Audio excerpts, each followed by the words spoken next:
Tout d'abord, par exemple, tu as les cartes rouges et les cartes noires. Cartes rouges qui peuvent représenter la journée, cartes noires qui peuvent représenter la nuit. Ensuite, tu as 4 familles. Chaque famille peut représenter une saison.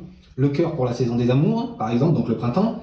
L'été, le carreau. L'automne, le trèfle pour les feuilles qui tombent, etc. Et le pic pour l'hiver, parce que l'hiver, ça pique, il fait froid. Et si on revient à ce qu'on a dit au début, que les cartes rouges, c'était le soleil et les cartes noires, la nuit, effectivement, tu peux voir que la période printemps-été, il fait beaucoup plus jour, et que la période automne-hiver, il fait beaucoup plus nuit.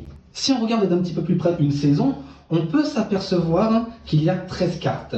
Ce qui peut correspondre aux 13 semaines qu'il y a justement dans une saison, donc à peu près 3 mois. Et effectivement, si on regarde, ça pourrait être représenté par les 3 figures. 3 mois, 3 figures. Donc on pourrait dire 3 mois par famille, et effectivement 3, 6, 9, 12, on a les 12 mois de l'année.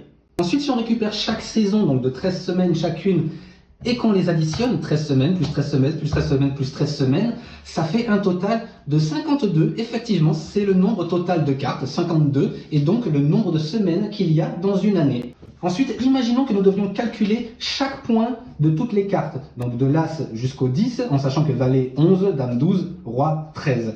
Donc si on les calcule tous, par exemple l'As c'est 1, plus 2, 3, plus 3, 6, plus 4, 10, plus 5, 15, vous avez compris, ainsi de suite. Et bien, au total, vous avez 364 points. Donc 364, et n'oublions pas que dans un jeu de cartes, il y a également les jokers. Et si vous rajoutez un joker, ça fait 365, donc pile poil le nombre de jours qu'il y a dans une année. Et si vous rajoutez le deuxième, 366, ça fait donc une année bissextile.